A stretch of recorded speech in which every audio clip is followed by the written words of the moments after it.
Hi ஃபிஸுங்கிற movie Tamil. So இன்னைக்கு இந்த வீடியோல இட்லி கடை படத்துக்கு நான் அப்படி தான் பார்க்க போகிறோம். இட்லி கடை இந்த ஒரு படத்துக்கு நான் ஆடியோ லான்ச் இன்னைக்கு நடக்க போகுது. ஒரு மிகப்பெரிய ஆடியோ லான்ச் அப்படின்னு சொல்லிட்டு இந்த ஒரு ஆடியோ லான்ச்சை ப்ரொமோட் வந்து பண்ணிட்டு இருக்காங்க.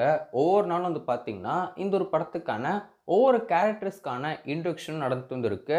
ஸோ நேற்று வந்து பார்த்தீங்கன்னா தனுஷோட கேரக்டருக்கான இன்ட்ரோடக்ஷன் அவருக்கான நேம் வந்து அனௌன்ஸ்மெண்ட் பண்ணியிருப்பாங்க. அண்ட் முக்கியமாக வந்து பார்த்தீங்கன்னா இந்த ஒரு படத்துக்கான ஒவ்வொரு போஸ்டரும் பார்க்கும்போது கதையை வந்து ப்ரெடிக்ட் பண்ணவே முடியாது மாட்டேங்குது.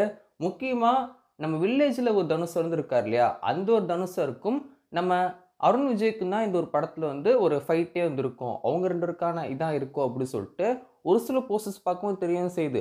அட் த சேம் டைம் பார்த்தீங்கன்னா இன்னொரு தனுஷ் வந்து அருண் விஜய் கூடயே இருக்கவும் செய்கிறாரு.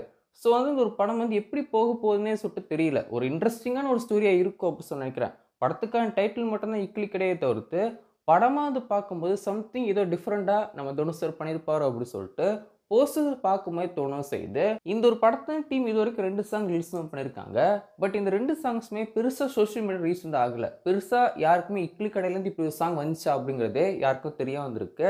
இந்த ஒரு படத்துக்கான மியூசிக் டைரக்டர் ஜி பிரகாஷ் தான். பட் ஆனா பெருசா சாங்ஸுமே பெருசா ரீச் வந்து ஆகல.